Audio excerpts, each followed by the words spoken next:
Welcome to Your Bookkeeping Matters. I'm your host, Lisa Turner, a professional bookkeeper, registered BAS agent, and your small business cheerleader and mentor. I'm also a wife and mum to two little people. This podcast is for small business owners who want to manage their numbers the right way. It will be short and sweet episodes each week on business and bookkeeping matters in an easy to understand way with real quick tips or changes you can put in place, having a huge positive impact at the same time up-leveling yourself, so you can be in control and confident that you know your bookkeeping matters. Let's dive into this week's episode.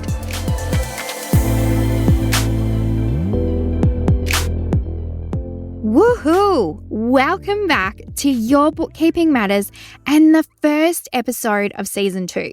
In this season, we'll be talking all about matters relating to leveling up your business and finances in a way that works for you. Are you ready to outsource? We'll be looking at so many ways and things that you can outsource.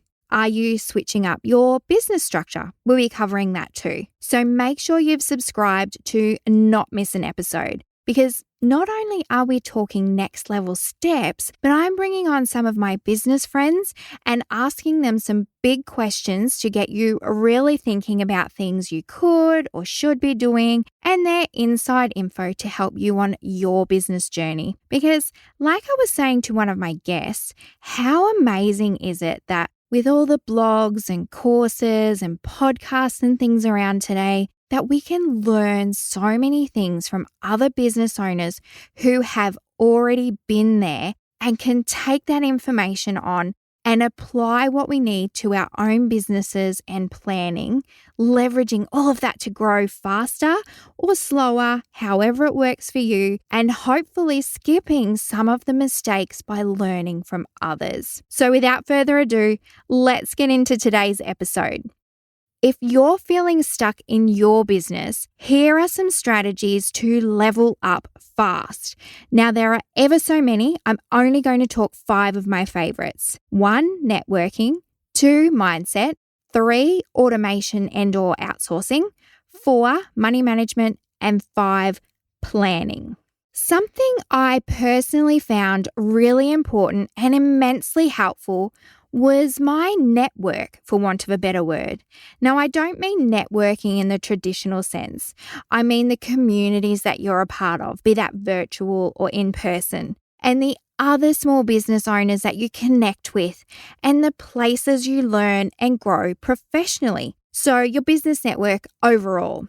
These are really key to taking that step to grow your business to the next level, as you always want to be learning no matter what your business is. Have you heard the saying, if you're the smartest person in the room, you're in the wrong room? Well, I love that because I love learning. Ask anyone who knows me. Surround yourself with people who challenge you, support you, and who you can learn from. And the biggest example I have of that is when I decided to take my bookkeeping practice to the next level, the shove I got from my bestie Naomi, who runs a wildly successful business, was to go and get a new website and have my very first branding photo shoot.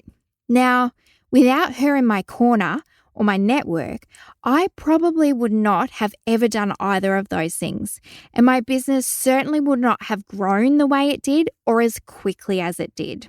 The next thing you should do is work on your mindset, how you think about money and how you approach it, because the stories you're telling yourself more than likely simply aren't true. Sound a bit woo-woo for you? Well, hear me out. You might think you don't need to work on your money mindset, but believe me, everybody does. And it's not a done and dusted thing. It's constant work. I don't pretend to know enough about this, only to share my experiences and get you thinking how this will help you level up and some steps that you can take to do that for yourself and your business. You might feel like you have to work insanely long hours to be a successful business owner, and that's not true. It's a money story you're telling yourself, and that could be coming from how you watched your parents work as you grew up. And another common mindset block is that you might think you don't deserve to earn money or more of it So subconsciously, you limit yourself. You might be self-sabotaging and not putting your prices up where they should be. Or are you giving discounts where you don't need to? Or does this sound like you? Money conversations are hard or awkward, so you don't chase up clients for money that they haven't paid you. Now, these conversations don't need to be hard, and if you work on your money mindset, you'll be confident to follow up the money owed to you or get help in following it up because you'll realize how important it is and you need that cash flowing in so that it can flow back out. Once you realize these are stories and that you can change yours, you will be amazed at the differences that flow through to your business and your finances. So find yourself some money mindset books, someone you resonate with on Insta to follow, or a course that you feel really aligned to join. I did all three of those things and I so wish I had done it sooner. I've tied two here together for my next strategy or steps for you to implement: automation and outsourcing, because they go hand in hand, really. If you can automate something, I highly recommend you do it. You would be surprised how many things can be automated, freeing you up to work on more important things or giving you free time to spend on yourself or with the family. Accounting software, for example, can automate invoicing, follow-up reminders, do some expense data entry for you, integrate with sales platforms for even less time spent number crunching. These are only a few of the benefits. For more, you can check out episode 8 on how accounting software saves you time and money. Now, another amazing automation tool, have you heard of Zapier or Zapier? It's like an all-knowing, all-helping, middle missing piece of the puzzle. It can link all different software and steps together automatically, triggering things to happen without you lifting a finger. It's constantly in the back of my mind, can Zapier do that for me? Because one of my favorite automations that Zapier takes care of for me is when a new client starts with us in my bookkeeping practice. Zapier automatically adds them to my email software, tags them as a client, creates a new Dropbox folder in their name, creates tasks in Asana, one of my project management tools, and instantly alerts the team via a message of the new business that we get to work with and support. And I didn't have to do any of that. It's all automated. So if you want to up-level and fast, you really need to automate. There are software people who can review your systems and give some great recommendations to you based on your business and your industry. Let's take a step back though. You're wondering, how is automation tied to outsourcing? Well, when it comes time to get your first employee or contractor, you need your processes slick, organized, and efficient. While you might have been happy to take half an hour to do that task manually, you don't want to pay someone else to. And they will love you for it. It will make their job for you easier, and they too can focus on more important things for you in your business. And that's how automation is really important when taking the step of outsourcing. And this is something I talk about all the time. Outsourcing, be that to a bookkeeper, social media manager, virtual assistant. If it's not your strength, your time is better spent doing the things you're good at and love doing. If you want to grow your business, there is no other option. You have to outsource, and the sooner you do that, the faster you will grow. And celebrate it. It's exciting when you get to that stage of bringing in team members, however that looks for you. I've outsourced social media, Facebook ads, content writing, website work, admin, and I have some amazing bookkeepers working with me on the tools who without, I would still be running on that crazy hamster wheel and getting nowhere. A big one here, money management. It's a really important strategy, step, or key area of your business that you have to be all over to level up, no matter how fast or slow you want to go in your business. You can't grow if you don't know what the business finances are doing. You'll end up in a hole bigger than you can imagine, and I've seen it and helped clients work through it.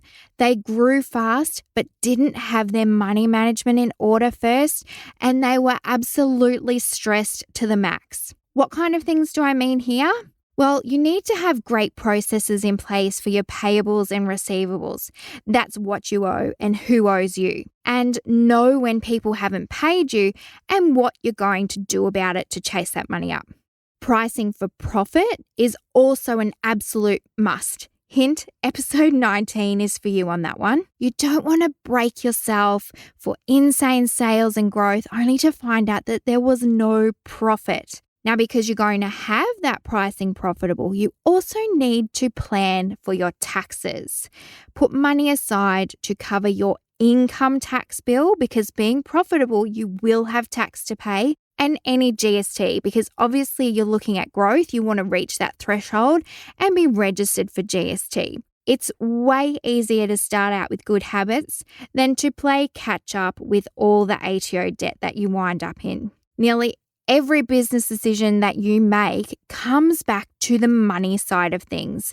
So to make great decisions, manage your money. Don't let it manage you. You're obviously here listening because you want to learn about money. And my biggest tip to get on top of this one is to work with, of course, an amazing bookkeeper like me and learn what you need to know. If you're not yet in a place to outsource your books, dive into learning through something like my Digital Foundations course. And you can hit the waitlist for when that next opens over at accountedforyou.com.au/pin. Strategy, or step number 5, is linked to every single thing that we've just spoken about, and that is planning. Without a plan, it's just a dream. If you want things to happen, you need to plan and make aligned actions with those plans to make them a reality. Else, things will happen slowly or not the way you want them to, or even worse, not at all. At the end of every month, stop and review how the month went and plan for the month ahead.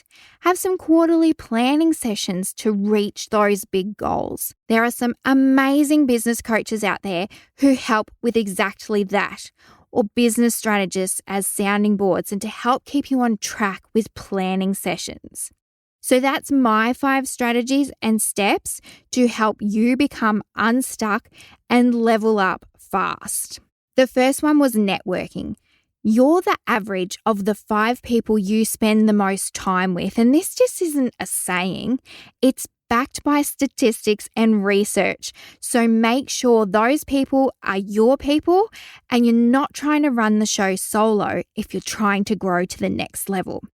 The next one was mindset. Get rid of those self-sabotaging ways holding you back. Third was automation and outsourcing. Know when you need support and automate where you can. Number 4 was money management. Knowing your numbers really matters. Keep on top of the money owed, price profitably, and plan your cash flow with your tax and GST savings. And lastly, of course, because we just covered that, was planning for everything. You want to be strategic, organized, and efficient and reach those goals, because I know that you can. Let's get you unstuck and leveling up fast. Make sure you hit subscribe so that you don't miss any of the next episodes. Thanks for listening along, and catch you next week with my first special guest on Your Bookkeeping Matters.